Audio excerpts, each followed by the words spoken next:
Good afternoon. This is the Rules and Legislative Oversight Committee. A few announcements before we get started. We are postponing 23-0161R, which is the informational hearing on anti-littering campaign in Baltimore City, which is quite timely for our EA conversation we'll be having shortly. We're also going to be postponing 21-0084R, which is the Water for All hearing that will be postponed for a later date. Today, we will be hearing two executive appointments. We will be hearing first EA 23-0211, Anwar L. Young, Member Fair Election Fund Commission, followed by EA 23-0210, Craig Jeter, Bureau Head of Solid Waste Department. Before we start on either one of those, I do want to announce, I'm just getting word that there is a major fire in my district where 2 firefighters were injured. And so if we can all keep them in our thoughts, would appreciate that, and hopefully there's a good outcome there. Mr. Young, if you can come up and state your name, tell us a little bit about yourself and why you'd like to serve on the Fair Election Fund Commission.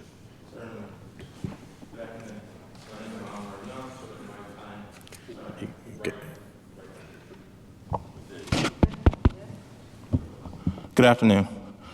My name is Anwar Young. I am a citizen of the city of Baltimore and have been so since 1986. I believe in the importance of citizens driving the agenda when it comes to issues that impact them on a day-to-day basis. I'm an attorney. I went to the University of Baltimore here in the city. I'm also a proud alum of Johns Hopkins University. I've been a practicing attorney for the past 16 years and call Baltimore my home. Okay. What kind of attorney are you? I'm a corporate attorney. I specialize in private equity and venture capital. Gotcha. Okay. And what firm is that? I have my own firm. Okay. I have had my own firm since 2012. Gotcha. Okay. Thank you. Okay. Anybody have any questions? Nope. All right. So you're all set.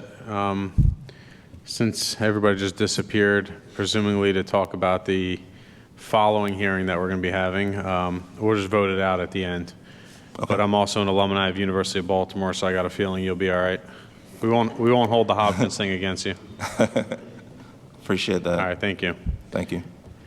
Next up, EA 23-0210, Craig Jeter, Bureau Head of Solid Waste, Department of Public Works. I see we have, the whole department here. So anybody who's got any grievances, now's the time to share them. Of course, I don't have any, but if anybody does, they can share them today. Mr. Jeter, thank you for your willingness to serve. This position has been essentially vacant for, I think it's like 2 years now, close to it. So we're glad to have somebody in the role. I'd like to thank Ms. Moore Jackson for filling that role in the interim, and look forward to continue to work with both of you guys. So if you can come up to the mic, tell us about yourself, what brought you here, what you think of your time here, and then we'll open up the floor for questions. My name is Craig Jeter. I'm the acting bureau head for solid waste in DBW. I have been in public works. This is my 11th year. I come from Fairfax County, Virginia, where I was there for 10 years in public works. And I have been in solid waste since I was the age of 14. I left solid waste for a bit, took a break, and I came back in, and it's an old saying in the trash industry, it's hard to get it out of your blood. And I was brought up through my family-owned refuse company in Boston, Mass. And so this is just who I am. This is what I do. And happy to be here, and I'm looking forward to leading the city in solid waste and the initiatives and making a difference. That's what I want to do. So when are we restarting weekly recycling? You will see the first rollout in February. That'll be our first initial rollout, and then you'll see the rest of it will be around April or so. Still ties into the first quarter of the next year. So, I'm sorry, say that again, because some people here on the right were talking, so I couldn't hear you. But you said we're going to start in February. Yep. But you said as a pilot or a full rollout? No, as a pilot, you'll see that in February, and get all the bugs and the kinks worked out of that, and by April, you should see the full rollout. And where does that pilot start? We are still working the details on the logistics, and once we do, I'll probably get with Marcia, and she'll pass that information on to everybody. Okay. When you guys going to know when you're going to know where that pilot's going to start? We will know by the end of this month. Gotcha. Okay. So just so I have it clear, so February is the pilot, Yep. undetermined location or amount of locations, and then full citywide rollout by April. Correct. That is the goal. Interesting. Okay. Anybody have questions? Council Vice President? Thank you, Mr. Chair.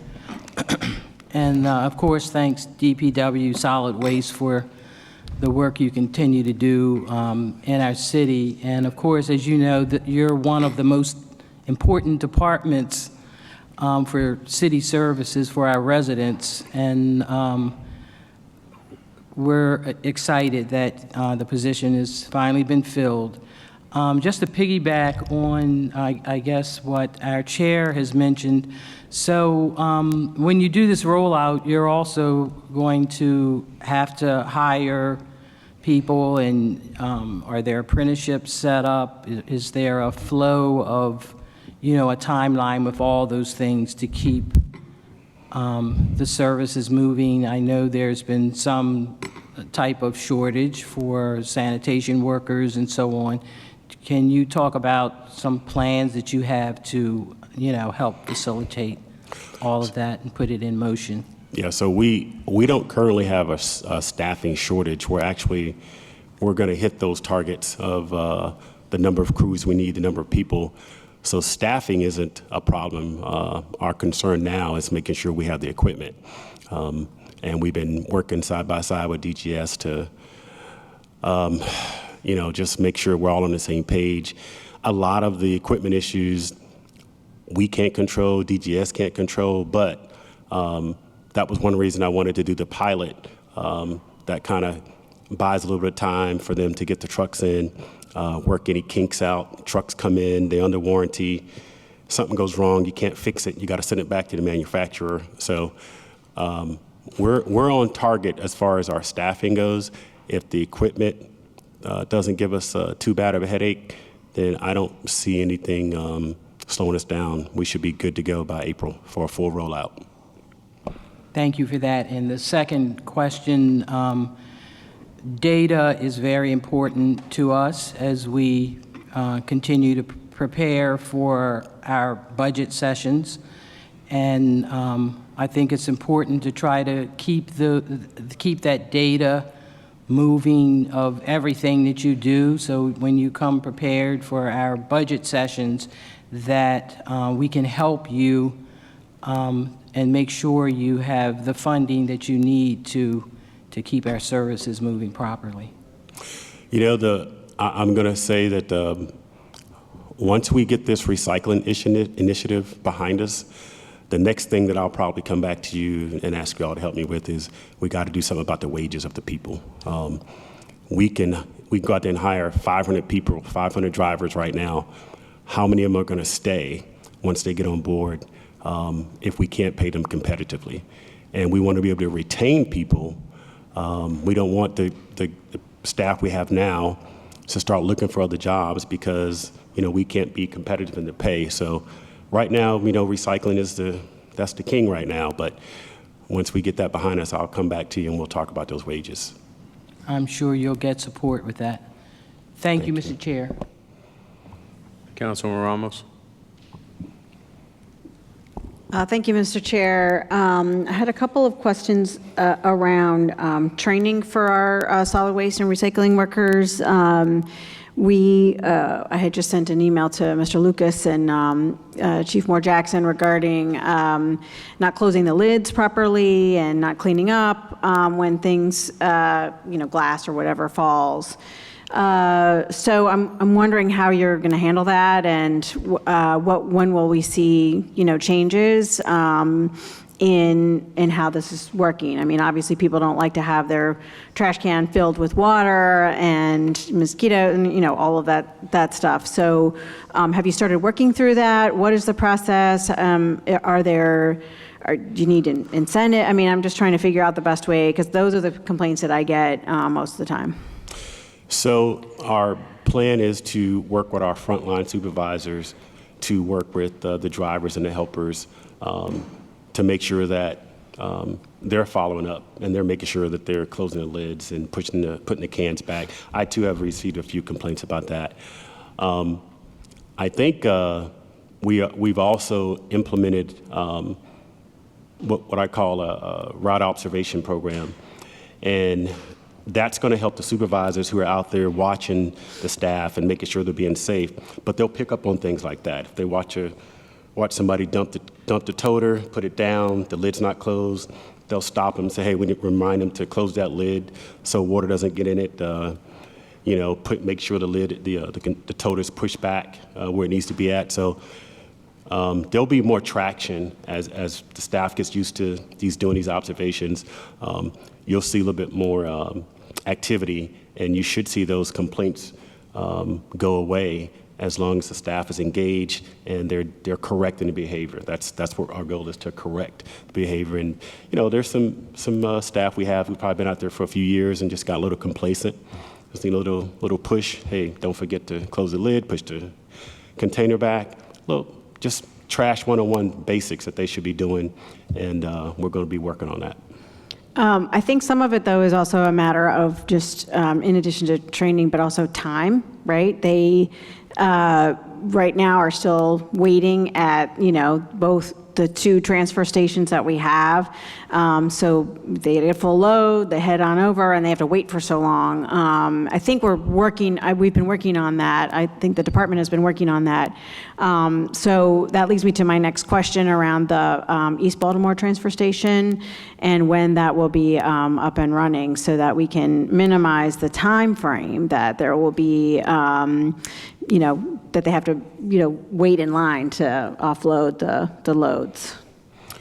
So we're in the beginning stages of that now. I'm going to say 2025. I think that's a safe number to say when that will probably be up and running. I will address the lines at the current transfer station. So I try to go over there at least once every 2 weeks, because I know that's been a hot button. I was just over there last Thursday, and I just wanted to observe, the staff, what was going on, and what I could possibly do to offer some guidance to help, speed up the situation. And from what I saw, everybody was on point that particular day. Maybe it was just they were just having a good day, but there was a couple areas I thought we could have improved in. I did speak to both of the supervisors before I left, and they agreed that, hey, this is something that we can work on, and we're going to continue to just put measures in place that's going to improve our efficiency. That's pretty much the best we can do to get people in and out. I told them before I left, I said, I think 30 minutes is probably might be even a bit much from the time somebody comes to they leave. The issue that happens is when we're changing out the trailers. That's where we're having a little bit of issue. There's the gap right there. There's the extra 15 minutes or so. Right. And so we've identified that, and they're going to work on trying to improve that efficiency. But yeah, I'm definitely aware of it. And again, with me getting out in the field every couple of weeks, trying to interject, I'm hoping it's going to get better. Thank you. So just as a follow-up on that, because I'm sure you recall in our first conversation, I brought that issue up to your attention, as well as a simple solution to that. Have you guys tested out that solution? You talking about with the dumpsters, like being able to move it out and move another one in at the same time to take that 15 minutes every hour and cut that time in half? No, we did not, because when you told me that, I wanted to just observe and let me see what's going on. So although your solution is not a bad solution, the issue at hand is really just being a little bit more efficient. And I'll give you an example of what I saw. I saw a driver pull in, and that particular driver is the one who empties out or switches out the trailers. And if that particular driver doesn't have a sense of urgency to get it done because the lines are there, well, that's a problem. And I did speak to both of the supervisors about that. Ideally, it would be great if we just had a yard jockey, somebody who just did that all the time for us. And I did speak with them about that as well. The only downside is we got to make sure we keep that person busy. So in between what I saw, what I suggested, and what you had presented to me, I think we're going to come up with a solution that's going to work. I don't have the answer I'm looking for yet. I'm going to continue going every few weeks.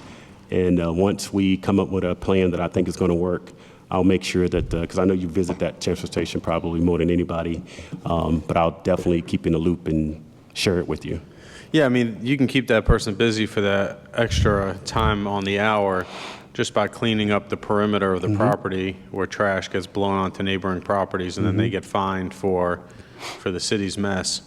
And the other part of that was that any trash truck that's coming in at that time, that driver has to pause, get out and assist and do that. I don't think that would cost us any more money. It would take them an extra 5 minutes on their time, and it would be a rotation that they have to do that. All good ideas. Yep, all good ideas. Okay. Councilman Conway? Thank you, Mr. Chair, and good to see you, Mr. Jeter. Looking forward to working with you.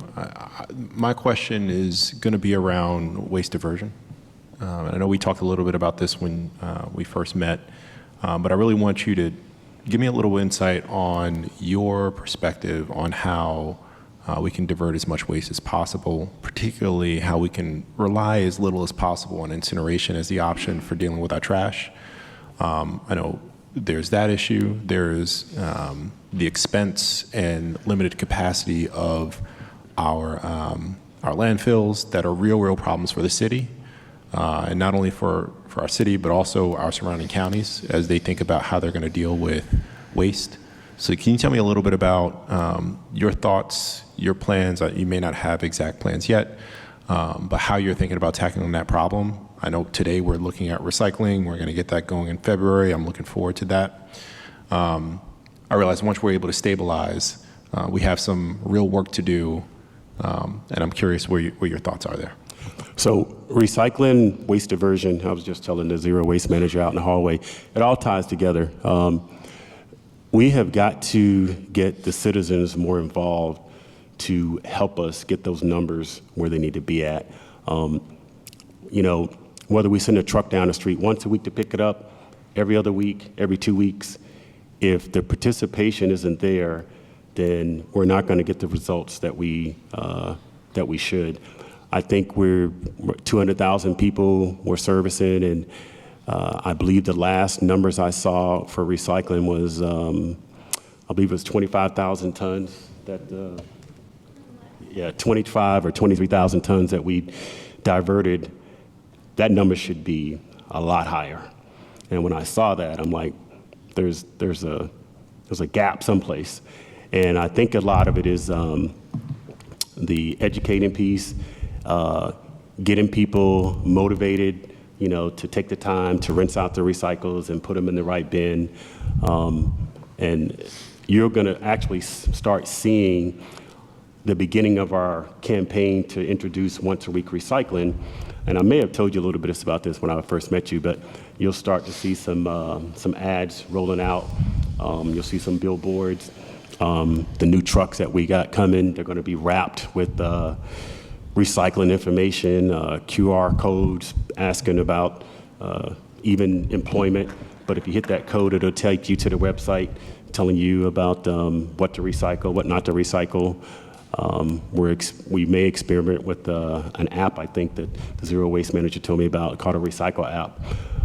So we're gonna do everything we can to get the citizens involved. We'll get the comm team to help us out. That's where we're gonna get our bang for the buck, though. If we can't get people to buy into it, then, I mean, again, we can go down the street every day if you want us to, but if people aren't gonna put it out, they're not gonna participate, we're not gonna be able to reach the goals, but that's my plan. I appreciate that, and it's a shame we weren't able to hold the hearing that was supposed to happen earlier around the anti-littering campaign. I think that also takes a hearts and minds component. We got to change people's behaviors by changing hearts and minds on the issue. You know, I think there are going to be real operational challenges that we need to account for, staffing, how we do the operations for especially composting, and urgency is a real issue here. As we know, the contract for the wheel abrader is time sensitive. We have an extension, I think, that goes until the end of the decade. So, you know, I want to make sure that as you come in, this is at the top of your mind. And you can also be thinking about how we as a council can help you, whether it's resources through the budget process, as the Vice President alluded to earlier, or otherwise, because I think we're in this together. The other question I had is around street sweeping. Do you know what percentage of the city we're currently sweeping today? Today? Yeah. I do not know the percentage we're sweeping today, but I believe she's not here. Okay. I don't have that data for you today. I can get it back to you. My colleague is not here today, but I'm sure my colleague from the second would probably be asking this question, but really want to hear your insights on what it would take for us to get to that full capacity for street sweeping that we were meeting before the pandemic. You know, I think as we try to renew a lot of those resources that we once provided, you know, I want to make sure that we're thinking about what we can do as a council to plan for the future in restoring those resources. So I don't know if you have more to add to that. I mean, the sweeping, it's not a staffing issue, it's an equipment issue. Okay. It's gotten a little bit better over the last few weeks. We were about to hire a vendor and pay them $2 or $3 million to help us sweep. And then what determined us to not do that was we noticed that DGS they were putting the trucks out a little bit more than what they were before, but also we're starting to go into a slow time in the season, and we just didn't feel the need to spend that money on a vendor. What I'm hoping is that we could possibly spend that money and get some new sweepers. So we're still looking into that, but it's just equipment challenges. We got plenty of people to sweep the streets. We just got to get that equipment out there. And final piece on this, with regard to the logistics of that, once again, we had a hearing about this before, then parking enforcement and communication around the parking on each side. I see Yvonne smiling over there because I know she's probably had headaches around this. Just noting we need to figure out how to coordinate with enforcement officers on that, just so it's an easy operation for you guys. And we're fortunate. We've got some staff who's got some connections with the parking staff, and so I think they work together to try to make sure we can sweep the street on the day it's supposed to and give tickets to the cars who are not complying, so that doesn't happen again. Appreciate it. Thank you, Mr. Chair. Councilman Torrance. So, looking forward to working with you, but I want to go back to the conversation my colleague had earlier about recycling. It's different for me. I used to work in DPW, helping with Clean and Green in Baltimore and recycling. I get the ad campaigns, I get the ads, but for people who live in my district, who live in internet deserts, that don't have access to all these resources, can we go old-fashioned? I remember with Clean and Green in Baltimore, we literally got a clear sticker that shows you what's recyclable and put it on the trash cans before we gave it to the people, right? I just want to make sure that we don't go too high tech and not go back to where we meet people where they are by actually physically giving to them, right? And at one time, we had 3 full-time paid staff people that went to all 150 Baltimore City public schools and educated young people on actually how to recycle. And that helped boost the numbers up because they were actually helping people with doing it. So I just want to make sure that, like, while we may have nice ads and wrap equipment, how do we go back to getting into people's homes in a way that's different and that actually, more than likely, the person who's going to be putting things in the trash and recycling is someone under the age of 18, just being transparent in most households. So I think that we should think about how our youngest persons are being exposed to this. And because this generation is more progressive in terms of new things than we are, I'm just going to be transparent. So you'll be happy to know that we've already met with the school board for the city of Baltimore, and we told them exactly what you just said, that if we can get the message to the students who can take it home to mom and dad. I mean, I know, been a while, but when my son was in high school, when he came home and they started talking about the recycling, that's when we started recycling. We weren't recycling until that because I get tired of hearing about it. But the kids have a way of talking to the parents and, hey, this is what we talked about in school. We should be recycling. Maybe there's a little bit of a guilt trip there. Parents feeling bad about not quite doing it. But we did speak to the school board, so we did go that route. And we are going to go old-fashioned. We are going to go boots on the ground when we get ready to notify people to talk about recycling. The education piece, we are going to have our zero waste team is probably going to lead the effort. But I've spoken with, I can't think of the name of the department, but I think Mrs. Yolanda Winkler is in charge of it. But I asked her about using some of the young people that she had over the summer to help us deliver some flyers and knock on some doors and talk about the recycling and have some literature that talks about what to recycle, what not to recycle. And take it a step further, we're also going to try to get on some of these local shows here in Baltimore, and we're going to try to bring things that are recyclable, things that are not recyclable, try to use a very, very, get as graphic as we can to get the message out there. Again, it's education and buy-in. Those are the 2 things that are going to get everybody what they want out of this campaign.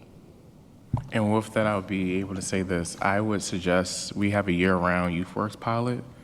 That is a perfect opportunity to use those young people in our schools being advocates for us. So with that, I yield back to the chair. Okay. Councilman Glover?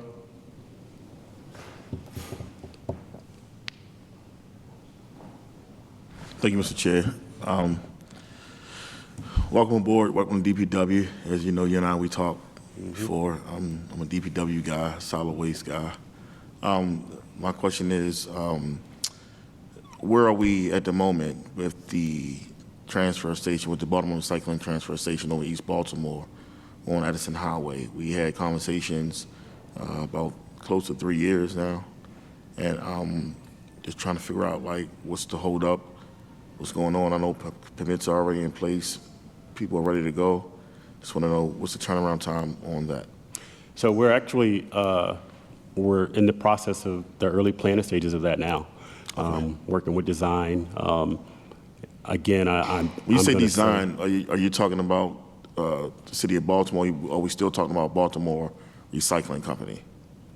No, we're talking about the contractors or the vendors, whoever's going to be a part of building it. I think every 2 weeks there's a meeting. But if I had to put a ballpark out there for you, it's probably going to be 2025 before it's actually up and running. But after the next meeting, what I can do is I can reach out to you afterwards. I could probably give a little bit more better update and some more firm dates based on the minutes of the meeting.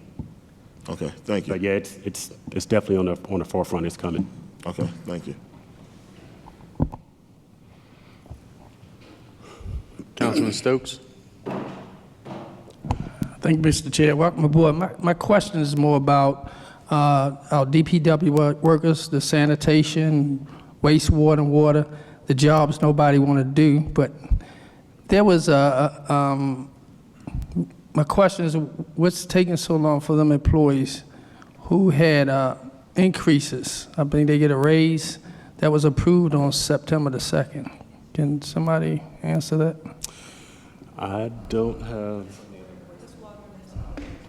Oh, yeah, that's with the water and the wastewater bureau. So you don't, nobody knows that? I'm asking the wrong people or something? Will somebody say something? I want to make sure I'm You clear. can come up to the podium. Thank you, Richard Lynn, Interim Director, Department of Public Works. Thank you, Councilmember Stokes, for that question. So that salary survey is within our Bureau of Water and Wastewater, and so we're working with our Department of Human Resources to get that implemented through Workday and then get those funds and new salaries allocated.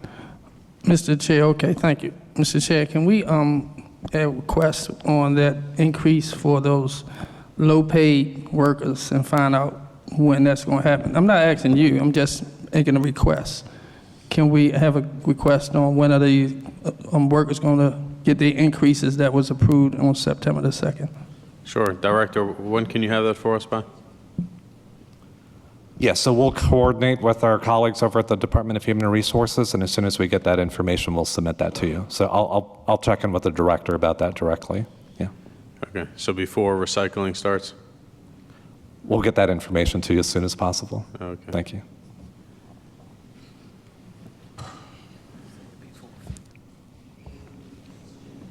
Anybody else on that side have any questions? Councilwoman Ramos? Thank you, Mr. Chair. In my district, we have a pretty horrible situation with illegal dumping on our amazing Olmsted medians. Residents have said, DPW told us it's okay. We have put out flyers where not me, residents and the neighborhoods are buying signs that are approved by DOT to put in the median to say, no dumping.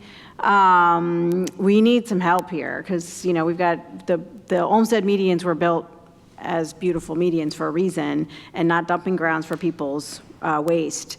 And so we're hoping to get in line with my colleague's request related to the anti-litter campaign, something tells people that that's just not how you handle your waste. You have to go to Sisson Street, or you have to have it, in bags, or whatever that is. And my understanding is that there was at some point something like that, but I haven't seen it on social or on anything else. So I think we just need to work together on figuring this out.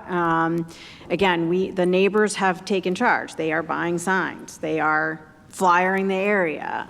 But we certainly need to figure out the best way to deal with this. We've also, obviously increased the fine to $1,000. So as we talk about sort of the anti-litter campaign, we've got to talk about, what this means for these medians as well, and specifically Loch Raven, the Alameda, and 33rd Street. So you talk about the $1,000 fine, and I'm going to segue into something I had suggested in one of our previous meetings, that with this illegal dumping, somebody is seeing somebody dump trash. If it's one thing if you throw your cup out of the window, it's another thing to back a pickup truck in the median and dump, I have a constituent who is my spy, okay?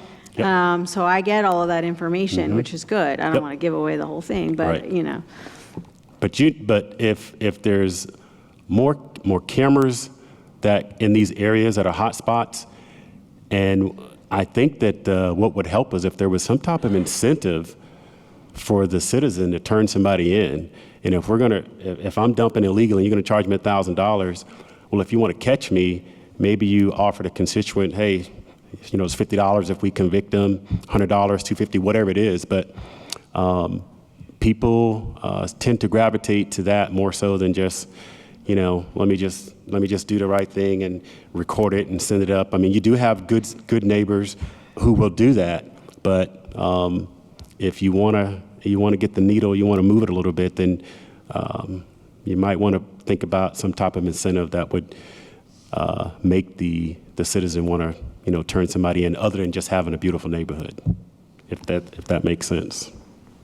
Sure, thank you. I can discuss it with my colleagues. And my last question is, you had mentioned that you don't think that there's a hiring issue. You've been able to get everybody you need for, because I've seen and have asked specifically for any job fairs and all of that.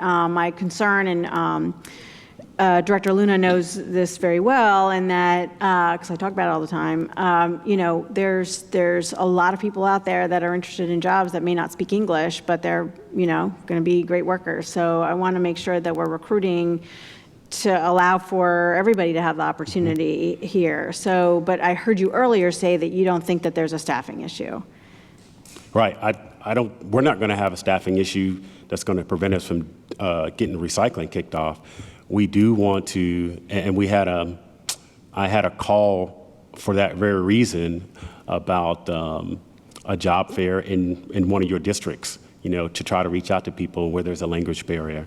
And I did speak to the HR rep who handled that yesterday, and she told me they did have the meeting, and they did come up with some ideas, and I believe someone on your staff was going to let them know how they could approach it. And you do need somebody who can sit there. If they were going to have a job fair, you do need somebody who's going to sit there with them and do some interpretation.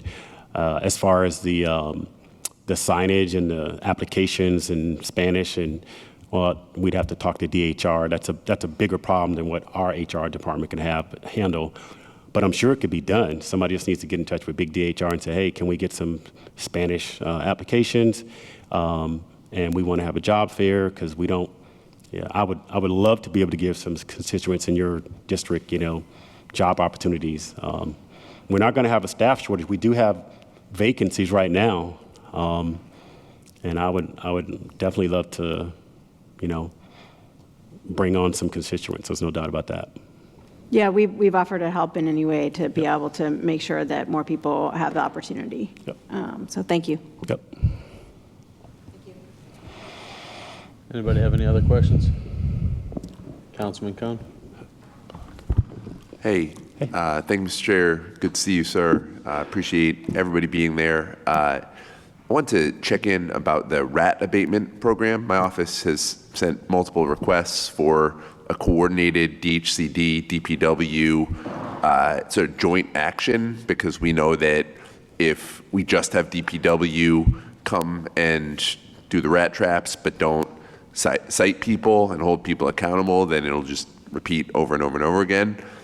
We haven't really heard back from you all on it, so wanted to just clarify whether that is happening. I know that I had gone out and done a site visit with your staff, but I think it would be best practice for us to do those actions in coordination and not sort of disconnected from each other, which is often what happens. So want to check in on that. You guys are talking to each other, right? Yeah. You come up. Let our property management chief answer that question for you. Good afternoon, Councilman. So afternoon. we have a designated. Will you state your name for the record, sir? Sorry, Kendrick McIntyre, Chief of Property Management. We have a designated pest control worker that is working with one of the assistant superintendents from DHCD. They are hitting those areas on Thursdays. So they are working in coordination. We're definitely out there talking to the business owners as well as the residents about making sure that they are putting their trash away properly, about removing pet waste. Just is definitely a coordination. Are we citing the owners? Because I know that the education piece is critically important, but also we need to change behavior and hold folks accountable. So have citations been issued? I know it's not your shop, but I can't speak to that because it is DHCD.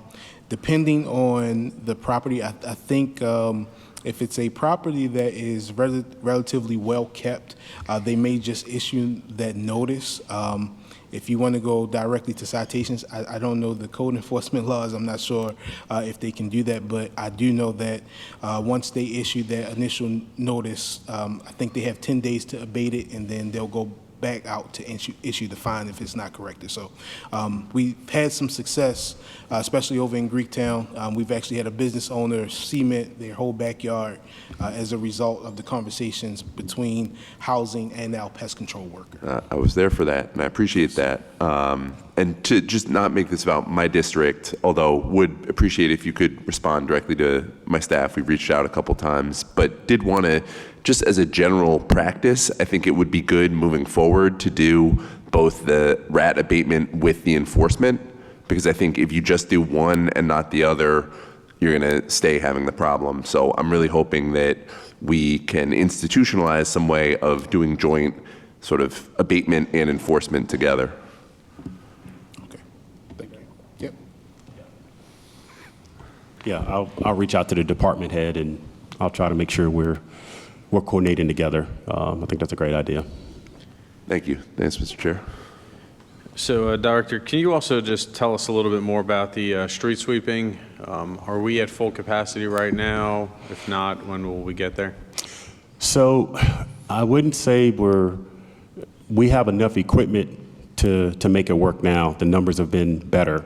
I think I saw the sweeper numbers as low as, or should I say, as high as one point on the repair list. There was like 21 or 22 trucks that were, getting repaired. Now that number's around 17. I think there's about 17 trucks or so that versus that 22.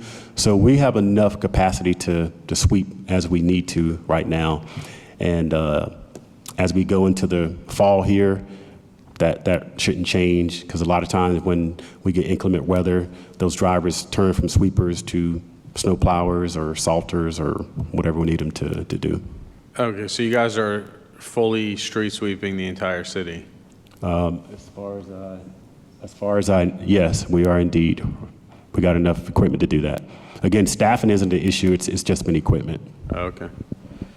So I guess I'll just remind you guys, my district is in Baltimore City. I know it's really far north, but I don't really see those resources. Does anybody have any other final questions? Anybody? Nope. Okay, I will entertain a motion. Well, first let's start off with, we're going to start off with Anwar L. Young, EA 23-0211.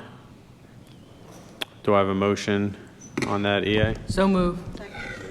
Moved by Council Vice President Middleton, seconded by Councilwoman Ramos.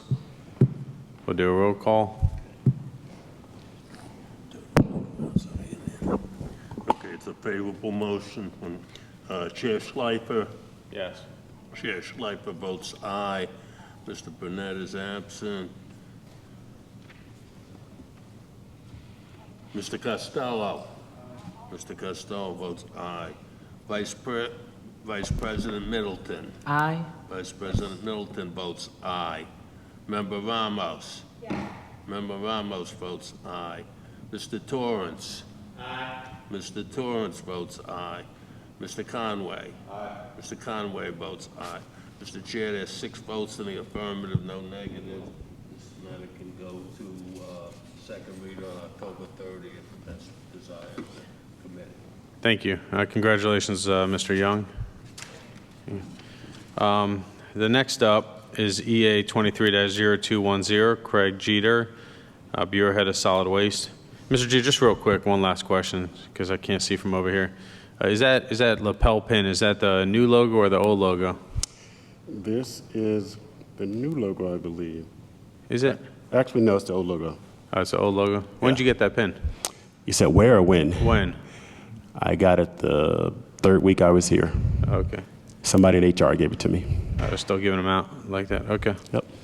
Thank you. Do I have a motion? So moved. Oh, what's the motion? Motion to nominate, To move the nomination. to move the nomination favorable for Craig Jeter. Moved by Council Vice President Middleton, seconded by Councilman Torrance.